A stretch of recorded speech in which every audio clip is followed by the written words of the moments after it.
श्री राधाराणी मंदिर हे एक हिंदू मंदिर आहे जे बरसाना म्हणजेच मथुरा या जिल्ह्यातलं एक गाव आहे. तिथे हे खूप प्रसिद्ध आणि श्रीकृष्ण आणि राधाला समर्पित असं मंदिर आहे जे 5000 वर्षापूर्वी बनवलं गेलं आहे.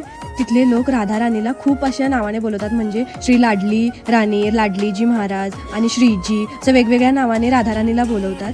हे मंदिर भानुगड पहाडावर आहे आणि त्याची उंची लगभग 250 मीटर आहे आणि इथे मोस्ट ऑफ राधाष्टमी आणि लटमार होली खूप फेमस आहे. खूप सारे पर्यटक इथं त्यावेळी येतात, त्यामुळं खूप गर्दी असते इथे. जेव्हा आम्ही या मंदिराच्या परिसरात गेलो त्यावेळी आम्हाला असं वाटत होतं की हे सर्व आम्ही फक्त रील्स आणि व्हिडिओमध्येच बघितले आणि आम्ही प्रत्यक्षात तिथं आहे याचा खूप आनंद झाला होता आणि राधाराणीचा आशीर्वाद घेऊन एवढं मन प्रसन्न झालं होतं. दर्शन झाल्यानंतर आम्ही खाली येत होतो त्यावेळी तिथे लस्सी दिसली आणि इतकी टेस्टी लस्सी होती ना, तिथे खूप लस्सी वगैरे मिळतात तिथे. हा व्हिडिओ कसा वाटला सांगायला विसरू नका आणि थँक्यू सो मच हा व्हिडिओ बघितल्याबद्दल. अजूनही पुढे रील्स येणार आहेत त्या नक्की बघा. लाईक, शेअर, सबस्क्राईब करा. Thank you so much for watching.